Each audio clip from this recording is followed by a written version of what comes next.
And good evening, listeners. I'm Dr. Ashley of the Black Business Roundtable. Welcome. We are going to have an amazing show this evening. As you know, I am the immediate past president and department chair and assistant professor of psychology from University of the West. And also, I see clients. And this evening, we're going to talk about and have a special 1 hour show and discuss overturning of Roe versus Wade. And this is such an invaluable conversation that I could not do it alone. So I'm going to give you a preview of who our special guests will be this evening. But first, I want to acknowledge my ride or die co star, DOUG BLACKSHER, who is taking much needed rest. DOUG, we will miss you this evening, but I thank you personally for always being an advocate of mental health. And so in your absence, I have my stress ball. I hope you have your stress stick. Again, much needed rest. Please enjoy it, and we look forward to your return next week. Um, we also want to acknowledge the retirement of Supreme Court Justice Stephen Breyer and welcome our new justice to the Supreme Court of the United States, Ketanji Brown Jackson. She will be the 116th member of the court and the first Black woman ever to serve on the U.S. Supreme Court. The ancestors surely are proud of the sacrifices that this moment has brought, and we are looking forward to her joining again that momentous position. So, without further ado, I want to talk about what today's show is going to highlight. So, tonight, again, we are going to discuss important issues involving women in the overall mental health, and we're going to discuss the events of the past week. I'm sure you've had conversations, thoughts, or feelings about it, and we hope that you bring that to the show this evening.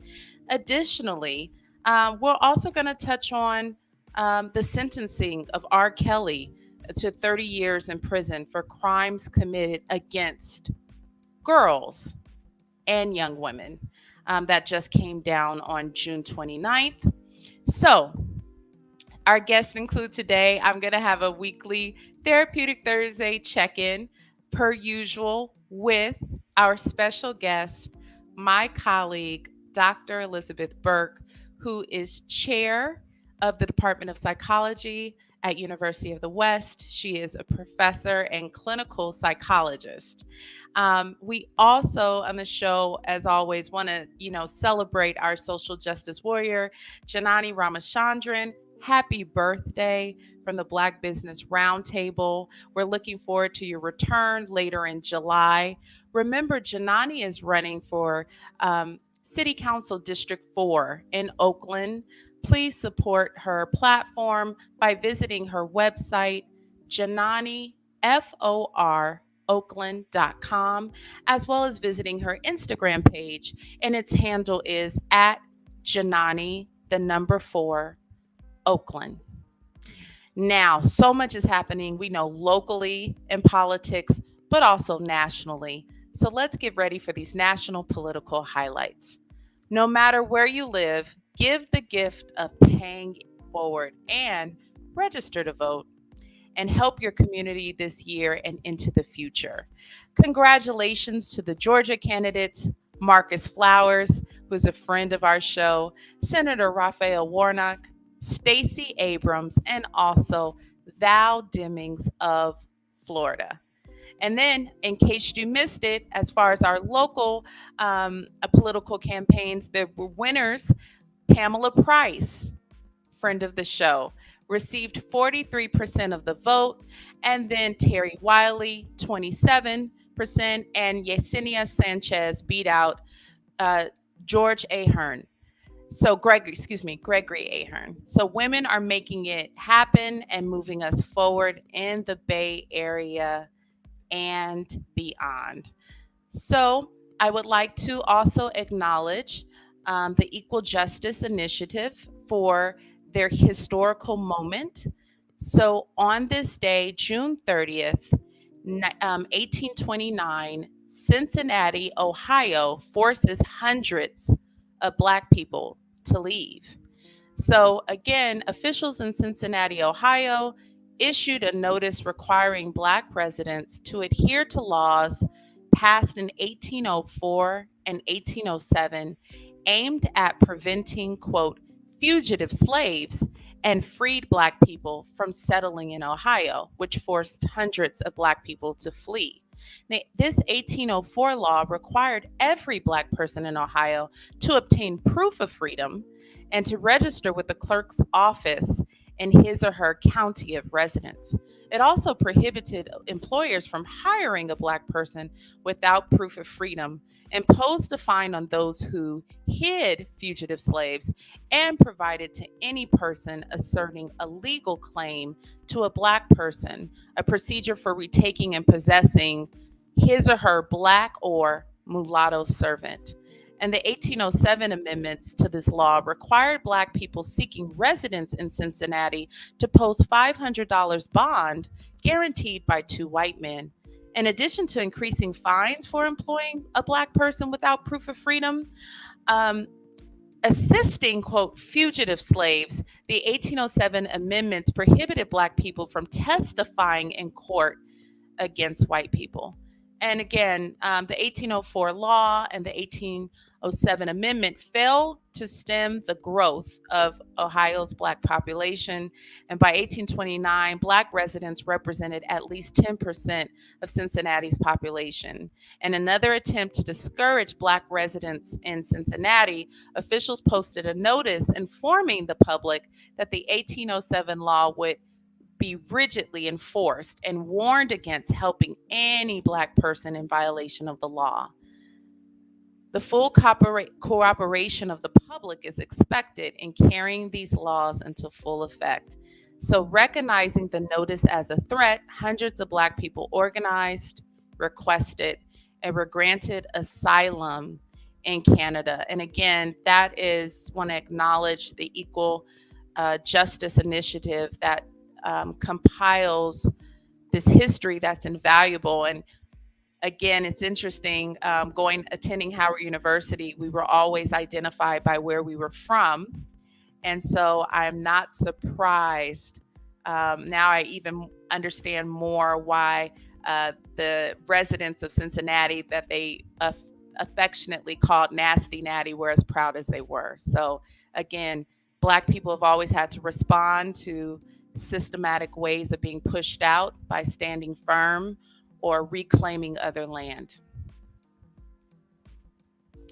And so now, without further ado, I have the privilege of introducing again my colleague, Dr. Elizabeth Burke, who is going to join me for the remainder of this hour of today's special episode of BBRT. So, Dr. Elizabeth Burke, again, is the chair of the Department of Psychology at University of the West, and she's a clinical psychologist. She earned a Bachelor of Arts in Linguistics from University of California, Los Angeles, and her doctoral degree in clinical psychology from Pepperdine University. In clinical and academic settings, she specializes in multicultural examination of mental health through the lens of neuroscience, humanistic psychology, African centered psychology, Buddhist psychology, and second and third wave behavioral therapies as it relates to trauma and the transgenerational transmission of trauma.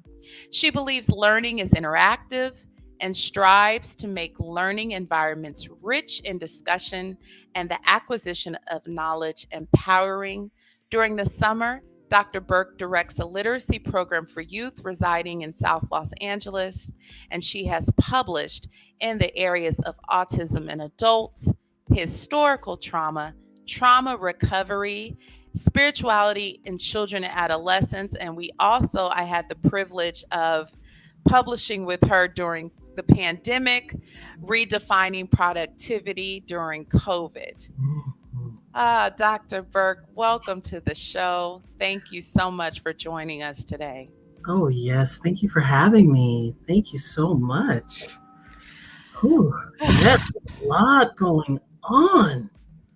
Yes, and audience, I have to say that again, Dr. Burke is not just a colleague, she's a friend. And so, even therapists, we have to check in with our trusted circle when life hits. And so, Dr. Burke, I just want to share with the audience how I reached out to you and we did a debrief a little bit just about this news and what it would mean. And also, before we get started, Dr. Burke, just want to Mhm. acknowledge that my uh, colleague and co-star and ride or die, Doug Blackshire, in his absence, he says hello. So he's watching us. And again, as always, we know a proponent of mental health. Um, but Yes. Hello, yes, Doug. ah, Thank you for watching. so Awesome. Yes. Dr. Ooh, Burke, can we just kind of start off with talking about the heavy feelings that I'm sure many of us, right, our listeners and ourselves can relate to as women and just supporters of women. Many women across the nation, right, responded to the Supreme Court justice's decision to roll back Roe versus Wade, and that occurred last Friday. And I'm curious, just first, your reaction, and then just a follow up question about other women's reactions that you know. sure. My reaction was disbelief. Mm, Then it was anger. mhm, Um, and then I had to recognize how anger is a secondary emotion and what is it that I'm afraid of, mhm, because the primary emotion is fear. And then it is the fear that I have where we are blatantly, where we have lost our rights and been regulated to second mm, class citizens mhm, after 50 years. mm, Just when we think that we're growing and we're allowing ourselves to see a brighter future for all, mm, then this occurs.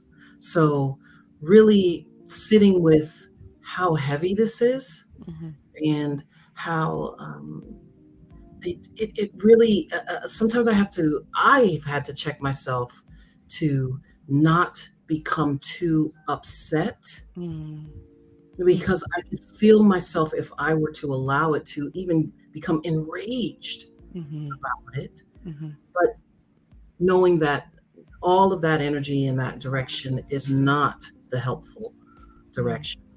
And where can I focus my energy to? mhm, That's why I'm so happy and excited to be here today to be able to talk about this. And then allow other women to feel comfortable in their expression of what this news means to them. mm. So I think, Yes. Now, Dr. Burke, you mentioned having a primary emotion and secondary emotion. For our listeners, can you just define what that is? sure. So we all have, and this is based on the work of Elizabeth Kubler-Ross, and where we go back to understanding that all of human emotion is based off of two base emotions, Mhm, which is love based or fear based. So all of our emotions are either love based or fear based. And when we think about it in this way, when we have very strong emotions, it's either a love based emotion or a fear based emotion. In this particular case, becoming so very angry, so very upset that I no longer have the choice over my own body. mhm, Even if it was forced upon me, I still don't have the choice over my own body in some mhm, certain states.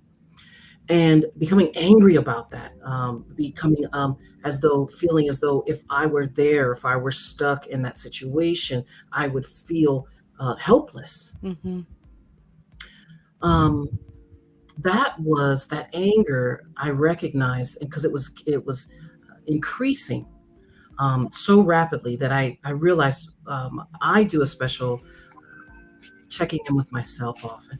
mhm, And when my emotions become too elevated, recognizing, is this love based or fear based? mhm.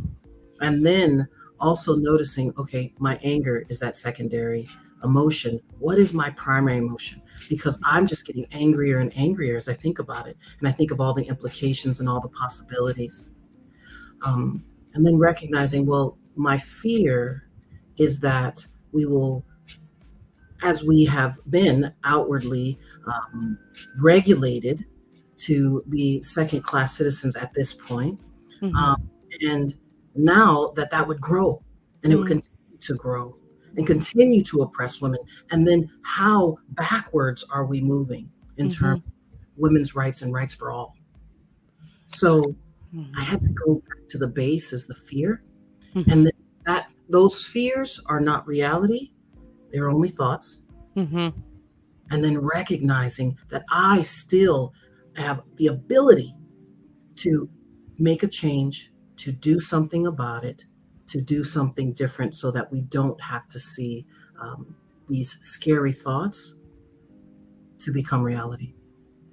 And Dr. Burke, I'm so glad you touched on Elizabeth Kubler-Ross, as some of our listeners may be familiar with her work, but not attached to her name, but the stages of grief and Mhm. acceptance and that model.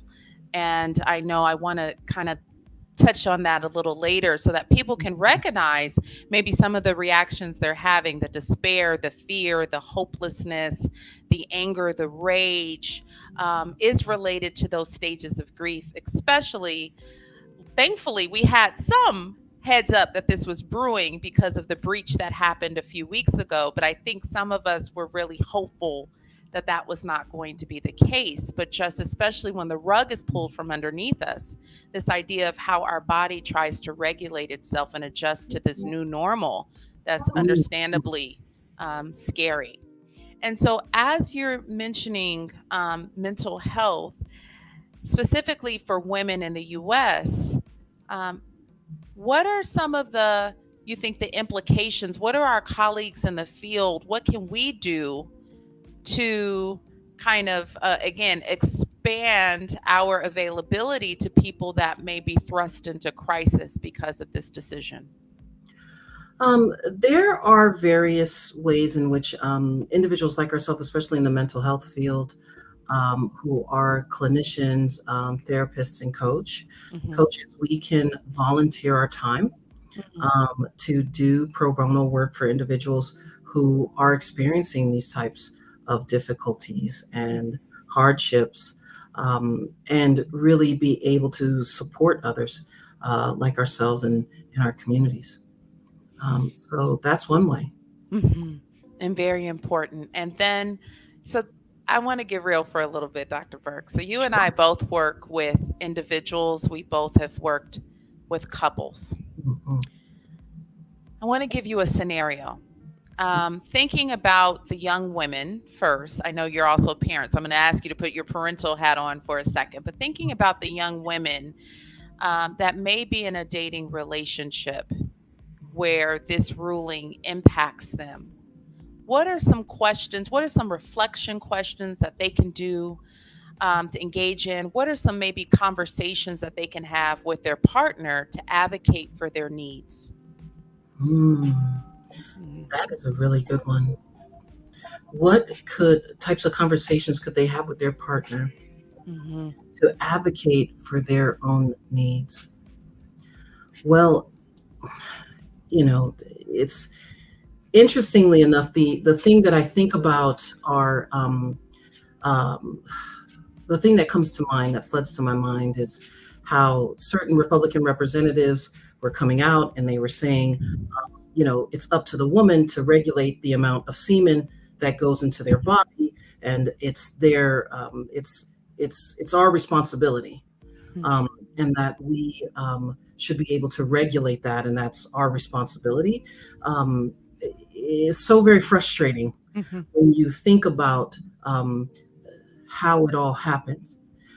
In addition, there are also um, other cases where women don't actually have the choice to or have a say of regulation.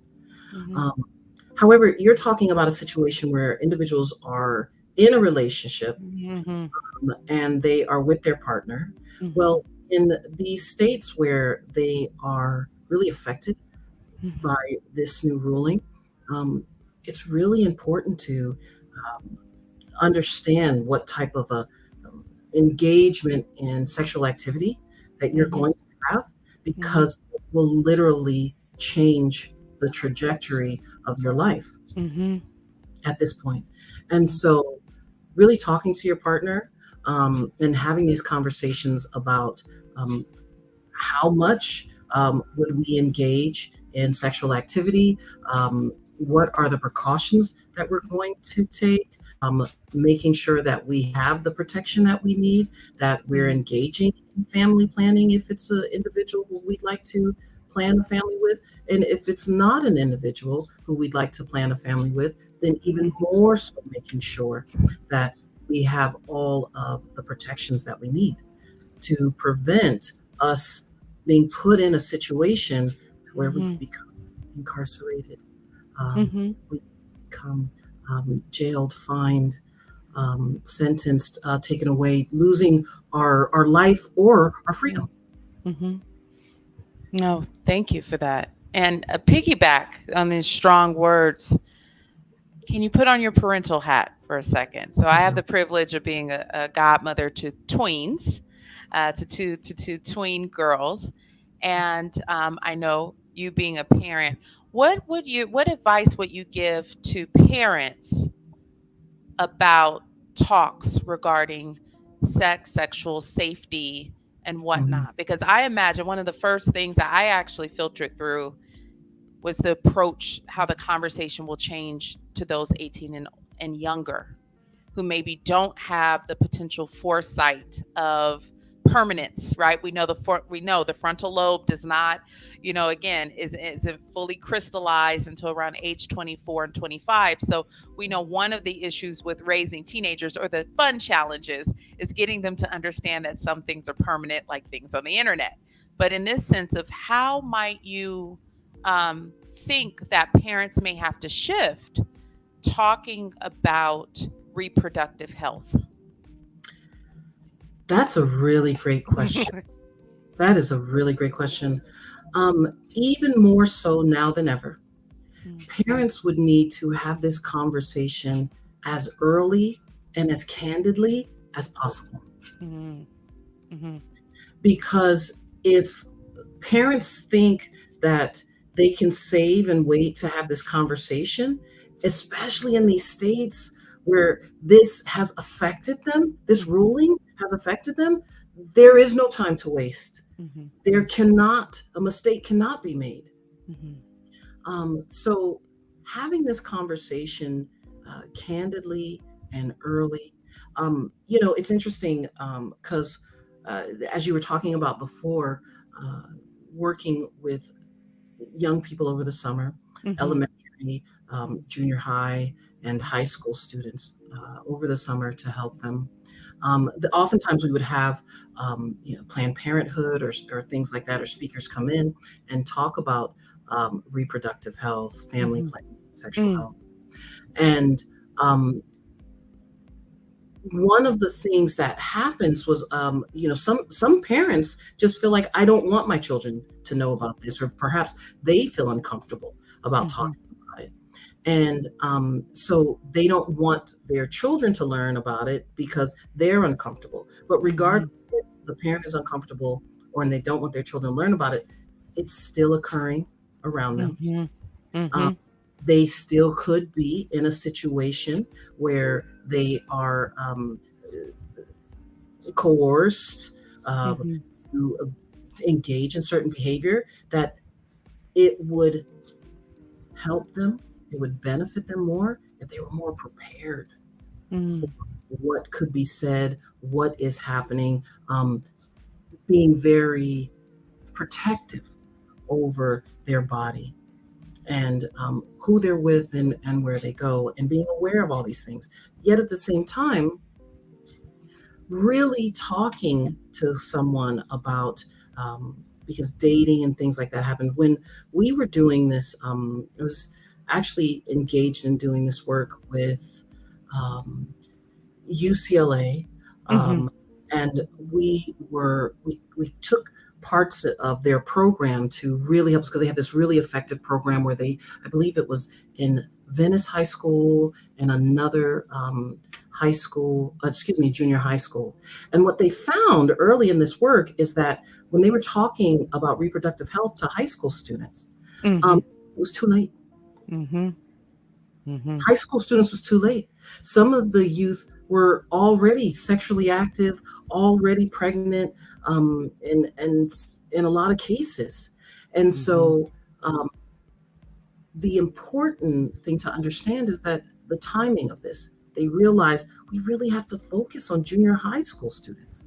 Mm-hmm. So if you have a junior high school student and you're a parent and you're in one of the states that's affected by this, Mm-hmm.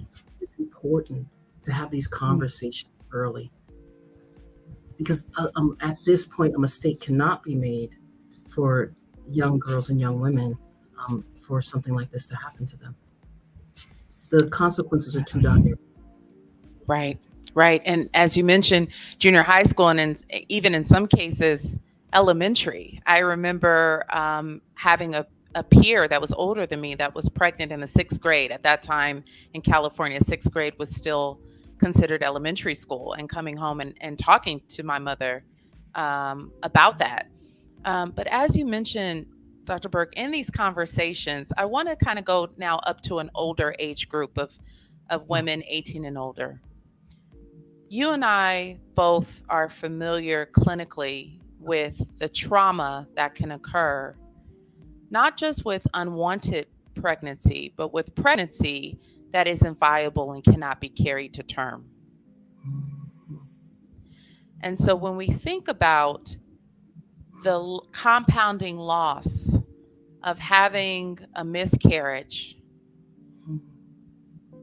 not having the opportunity to pass that miscarriage naturally, and requiring medical intervention, again, that can mimic that of abortion, but requiring medical intervention to remove, again, the remains of that pregnancy from the woman's body. Can you talk a little bit about what trauma can look like in the aftermath of that? Hmm.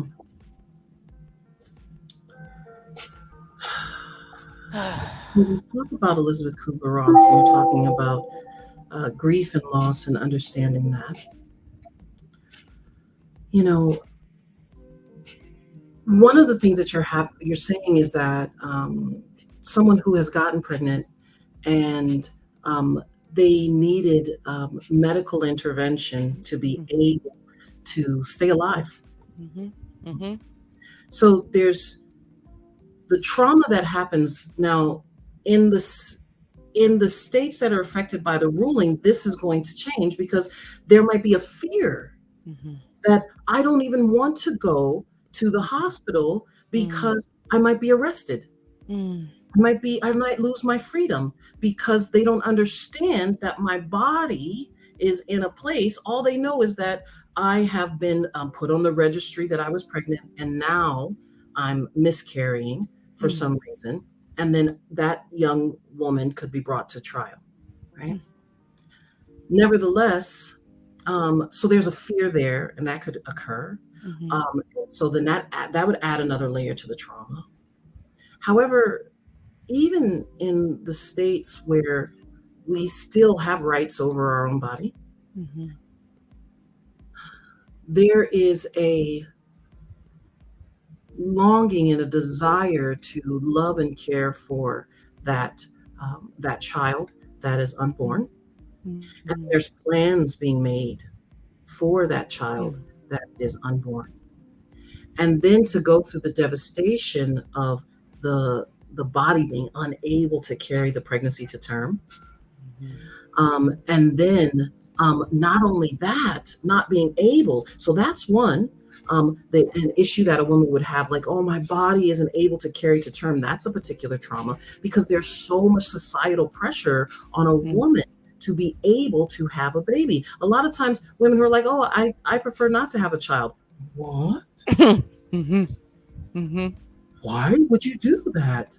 Mhm. So it's almost, it's that part, that piece right there. So then having to manage that now that, and then I need medical intervention in order to save my own life, so I could um, release the remains of what's Mhm. left from pregnancy from my Mhm. body, so that I Mhm. need a medical intervention. That part right there is also scary because it's not guaranteed that the uh, the surgery would even be effective or it would work. There's still those fears of life or death there. Mhm. Um, then also now having that worry or that additional level of worry or concern, will I be incarcerated that I was attempting to save my own life? Mhm. Or attempting to save the life. And let's say this person is a young mother who already has other children, who I'm attempting to make sure that my children have a mother. Mhm.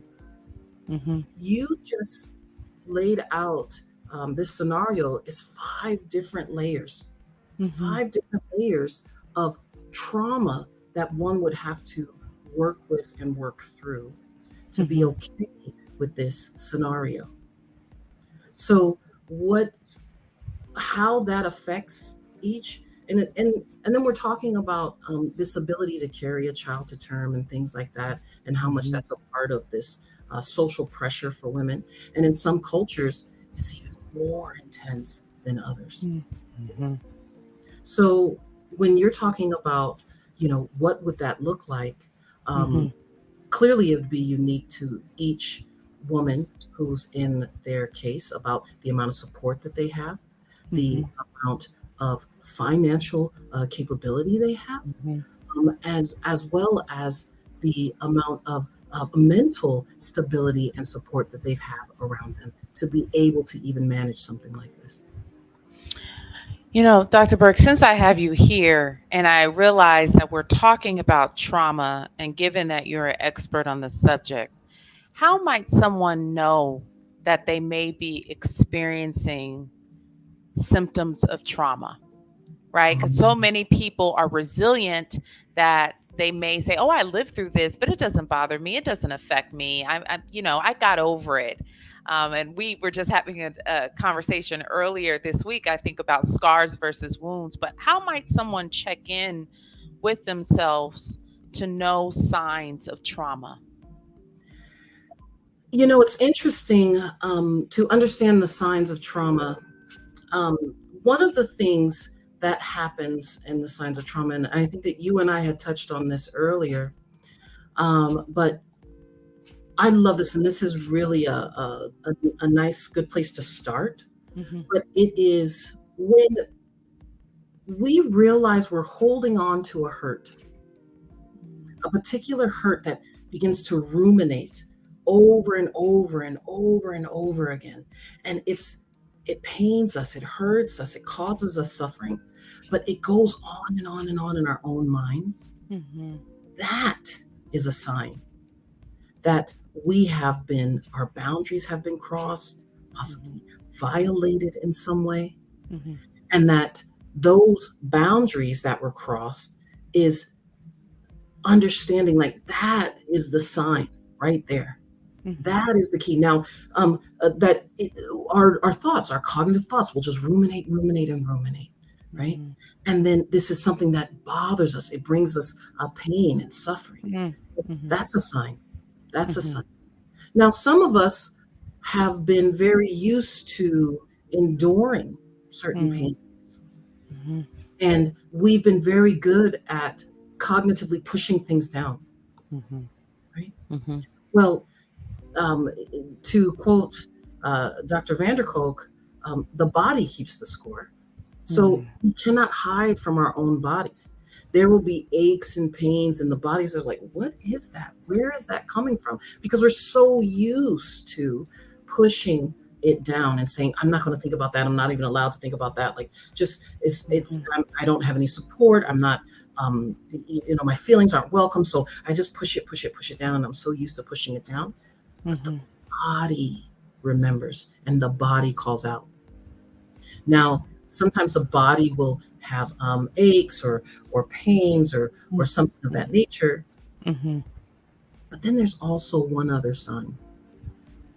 The body could go numb. There Mm-hmm. could be a subconscious numbing that the person who was hurt or harmed or victimized in some way, um, where they have taught themselves to numb, to manage. So if you're catching yourself numbing Mm-hmm. or dissociating, Mm-hmm. that is a sign that you've been affected in some way, and it could be traumatic. Mm-hmm. Oh, thank you for that. And then also, um, before I want to segue, because a lot of people don't know that you have a background in the entertainment industry, Mm, um, and given where we are generationally, I want to get your comments um, on R. Kelly. But before we transition to that, Dr. Burke. So again, I've heard you say women self-reflecting, checking in with themselves about family planning, getting familiar with their state laws. What does this mean for the state where they reside in? mm, mm, Again, talking if you are in a relationship with someone that you do want a family plan with, this is now a great time. If you don't know if you're in a relationship with someone who you may potentially want to family plan with, great. So now is a great time to have a conversation to see. And then mm, also, we want to touch on those relationships that are potentially unhealthy, toxic, or abusive. We know coercive reproduction is also happens in intimate partner violence relationships. So, I want to highlight mm. stealthing that can happen when people remove condoms during intercourse or flushing people's birth control, again, down the toilet and evidence of that. So just also want to making appeal to people. This is a great time to examine and to figure out whether or not you're in a relationship that respects your boundaries and autonomy for your body, even if the Yes. country does not. But I also hear you talking to parents, having early conversations Oh, with their children, being as candid as they can. And if parents are uncomfortable, always, again, consulting with therapists or other trusted people in the community to help facilitate that conversation. Anything, and then checking in about trauma. Anything else to our listeners who may have had the enraged response, are afraid of the future, mm, maybe grieving overall still since last Friday. mhm. I want to say one more thing that I possibly left out about when we talk to our children as early as possible, as candidly as possible. When we talk to our children who are younger, making sure that that's age appropriate. And I'm glad that you said reaching out to your therapist or your counselor or someone who can help talk to you about family planning and things like that, or reproductive health. Um, Really just talking about it age appropriately. Some parents feel like, well, all I know is what happens, and so I just like want to tell them what happens. Like, no, no, no, no, no. There's age appropriate ways in which children can take it in. And Mhm, when we say children, sadly, junior high tweens can take it mhm, in and mhm, say, oh, I get it. Oh, I understand. And then being able to be forthright with that. So just highlighting age appropriateness. Nevertheless, because I want to take away the stigma of fear from parents who don't mhm, want to talk to their children about this. Um, Nevertheless, now you're talking about something else, which is what can we do mhm, instead of becoming angry, becoming enraged? Well, instead of sitting in thoughts of helplessness and hopelessness, mhm, because it seems like this has been um, orchestrated mhm, and constructed for us to be able to just endure, right? mhm, And even though we were told, we were given, we it leaked. that Mhm. in May, it didn't soften the blow. Mm-mm. And Mm. so I think that it either gave us dread, or to others like hope, like, well, maybe because we know ahead of time it could be overturned, or it doesn't have to happen. And then even more so, oh my Mm. gosh, this is the state of affairs in which we're living in, right? Instead of allowing those thoughts to ruminate and grow into more thoughts of rage, of hopelessness, of helplessness, we can actually channel that energy and Mm. look into organizations. There are plenty of organizations that are out there, and look in your city, in your state, Mhm. help individuals who need assistance, women Mhm. who need assistance in terms of, um, as we're talking about reproductive health, Mhm. talking about contraception, as Mhm. we're talking about, having unplanned pregnancies, and helping them to get to places of safety to where they can make the decision to keep or terminate the pregnancy. There's plenty of organizations out there. Look those places up, Mhm. either volunteer your time, Mm. donate, whatever it is that you can do, so you could feel like the locus of control has come back to within your sphere of influence, Mhm. and that you're not helpless and we're not hopeless. And the amount of what makes me so proud is the amount of protests and Mm. women and um, men and women and children who have protested since Friday, since Mhm. about how this is just outrageous. So we see our voices and our feelings being expressed in Mhm. protests and things. However, allowing yourself to get involved, allowing yourself to interact in this way that not only helps you, but helps others. Mhm. Channeling that energy. That's what I would say. And you said that to me as well when we spoke, and I took that in because I know I can relate to the sense of almost flooding. It seems like the news has just it's been back to back. We're still in, like, how I like to call season 3 of the pandemic, and then there's Ukraine and Russia, and then there are the school shootings, and then there's inflation, and then now even with cost of living, while there's been seemingly like a mass exodus out of California to places like Texas and other states that are seemingly more affordable, with this type of ruling now, and with state law becoming even more important in decision making now, potentially in us being a safe haven state, you can see now people making decisions about where should I live? Is it safe for me Mhm. to live here? Population rising in places like New York and California, despite the cost of living. So much. I know for me, it was like a sense of a flood. So I hear you saying, honor those feelings, recognize when you're feeling helpless and hopeless, and then do something with it so that it just doesn't sit. So, Dr. Burke, those are powerful words. Now, something I know about you is that you've worked with survivors of sex trafficking. Yes.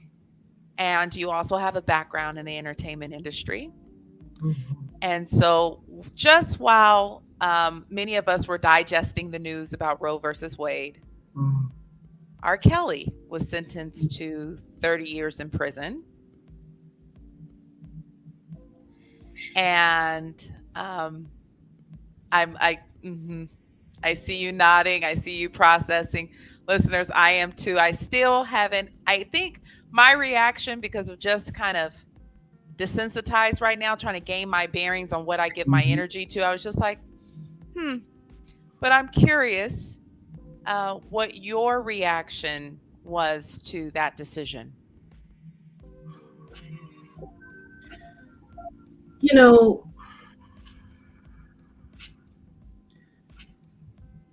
it's it's devastating. I mean, there are so many young women who they have been manipulated mentally, Mm-hmm. and their life is completely changed, and from their interactions with him. And this has been shown again and again after documentary, because they were tricked, they were fooled, they were led astray to believe that they were going to be the recipient of, of the benefits of fame. Mhm. Right? And so they were they submitted to this, and then some were just coerced to believe that, oh, if you do these things, then this will lead you to, right. um if I may, here's something that's really difficult, is that how many years is it for how many years would make uh that young woman's life, and all the young women's lives, and the families of these young women's lives, how many years would it take for them to feel okay that their daughter has been abused now, Mhm. that their daughter um, has been taken advantage of severely, to the point where they have um, their own work that they would have to do to recover from this type of trauma. Right. Um, how many years? How many years would that be? Is 30 enough? You know, I you know I know that um, it's so heartbreaking and sad. And I Mhm. do want to say one thing that was really difficult for me is, Epstein's partner in crime was also Yes. sentenced, Yes, to and 20 years. she received 20 years, 20 which years. was shocking because they were more elaborate. They were more elaborate Mhm. in how they got not young ladies but children, and she got 20. Anyways, how many years is enough, right? That you've destroyed a child's childhood. You destroyed faith and trust in a person. How many years is enough? That so is 30 years enough? I know 20 years didn't feel like enough for me. Mm-mm. Is 30 years enough? So this that was my reaction when you asked me, how do I feel about that? I really do think that fame is very seductive. Mhm.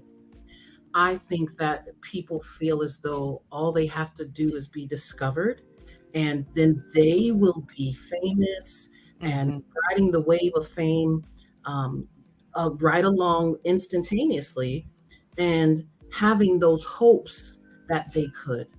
Uh, Mhm. and I'm so grateful for this time that we're actually living in, because as we're talking about, like, there's so many movements and things like that, but also the Me Too Mhm. movement, where Mhm. women in the industry, as we're talking about being famous, I mean, very well-known actresses Mhm. had to felt like, well, this is what I have to do. I have to surrender over my body so that I can have a chance to become famous, to become free, to become this, right?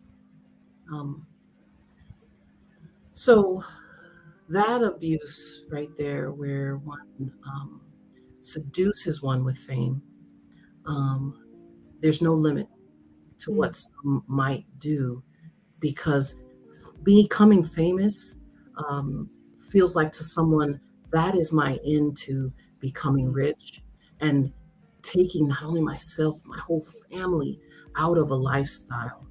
Right. And it feels like just my morals and my beliefs and my values can be sacrificed if my whole family gets to live better. Yes, and I'm so glad you're touching on this. To your question, um, even though part of it was rhetorical, but I have to answer, is 30 years enough? No, you and I understand just how lifelong recovery can be. And while people do recover from trauma, there is a lifelong management of responses to reminders. Even if the scar has healed well, it's still there. And quick soapbox moment, was enraged when a Black man who has a media platform, who shall go nameless, but listeners go find it, said in so many words, well, Aaliyah knew better. She was a willing participant. And I found myself, again, like similar to you, having worked with survivors of sex trafficking, child sexual abuse, enraged because I was 9, 10 when Back and Forth came out and Aaliyah's first album, Age Ain't Nothing But a Number. And so many people ignored the writing on the wall and the messaging in that album as she was being befriended by someone 15-year-ish older than her. And so many people were complicit. And when I think about um, how many people turned a blind eye, how many people participated, according to Chicagoans that I know, participated in recruitment of victims for R. Kelly. Parents, as you mentioned, that sold their children in so many words, one way or another, to him. Not only do I not think 30 years is enough, but I think there are many, many people that should be right behind him. And and because it's just taking someone's innocence, the repeated trauma, the gaslighting, the psychological abuse. And we know how long, as clinicians, it takes for people to really get to a place of saying, it wasn't my fault, and really believing it. And then I just want to echo the sentiments that you said about Epstein's partner, and the fact, and it's interesting what happens when the victims or the survivors are Black and brown children versus not. So I know that, yes. And to your point about the orchestration of the certain, again, enterprises, if we should be, and the people who were partaking potentially in those services. I was happy to see justice served, but I know that justice served also comes with a recovery price that the survivors have to pay. Exactly. You know, I think one of the things that's so sad where you were talking about,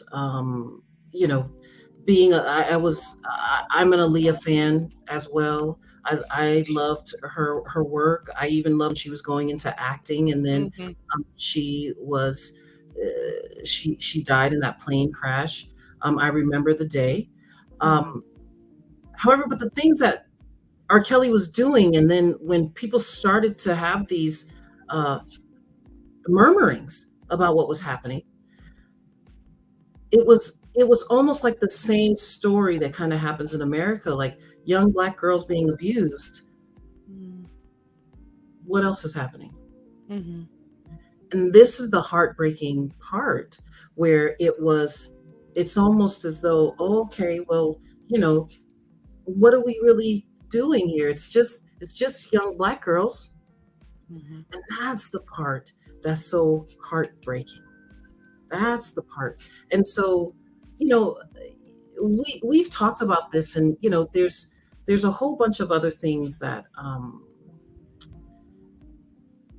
he used his um, he used his status, his fame, to lure unsuspecting young girls in, Mm-hmm. and and then isolated them. As you can understand from all domestic violence research and things like that, the first thing that happens is this isolation of taking Mm-hmm. you away from your families, from your confidants, from people you trust, so that your reality is skewed.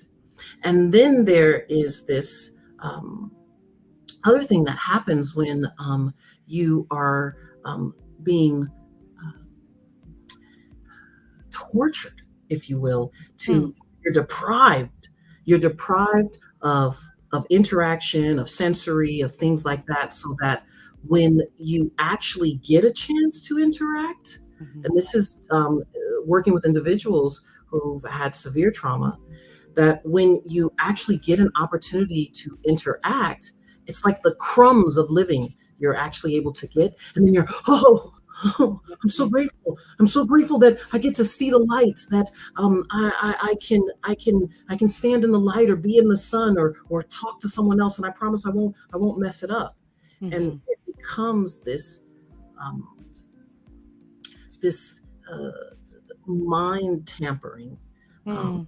if you will, to Mhm. think that, oh, why? And I believe this is what is this? A Munchausen's Mhm. syndrome, Mhm. where the captor starts to feel Or for or the Stockholm. Mhm. Stockholm, excuse me, forgive me, Mhm. Stockholm syndrome, where the Mhm. captor begins to feel feelings of gratitude and thank you for this, right? Mhm. For this deprivation, and then the ability not to be so deprived. So these crumbs of living. And then this is the part that when we're working in trauma, and individuals who work with individuals who've been traumatized, they don't know this part. They don't get to see this part. How do you shift your mind from, I'm so happy to receive the crumbs of living, versus Mhm. I am able to be free and I don't have to accept these crumbs of living? Oh, This Dr. Burke, it's this is so good. I can talk to you, and this, I'm always going to invite you back for part two. Um, for sure. Thank you so much for sharing your expertise, your candor, and Thank you. wisdom.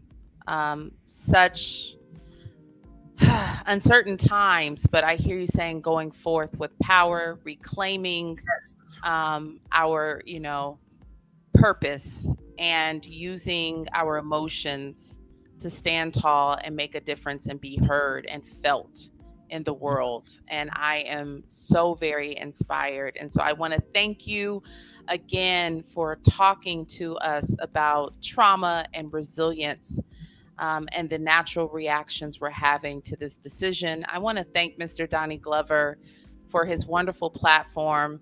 We have a network of shows available through blackusa.news. Chap and Friends on Mondays, Party Marty Let's Talk on Tuesdays, Black USA Crypto News with Kamal Hubbard on Fridays. We Yes. have the Blackout Live from New York with Tajmir.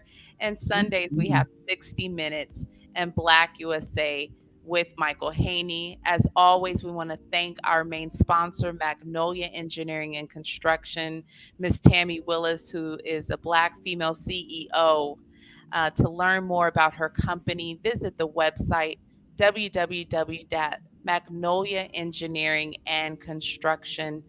www.magnoliaengineeringandconstruction.com. Also, um, again, more network shows that Mr. Donnie Glover hosts. Please check them out. But, audience, I want to thank you for tuning in to this special episode with Dr. Burke, where we just, again, are normalizing the human emotions we're having to injustice. Again, we want to invite you to check in with your local therapist, seek out support and places of safe spaces. If you're in a relationship that feels unsafe, or as you talk about family planning, please reach out for support as well. And remember, audience, together we can listen, learn, and share because I know you care. We're happy to have you back next week, Doug. This is Dr. Ashley of the Black Business Roundtable. God bless and good night. Good night. Thanks.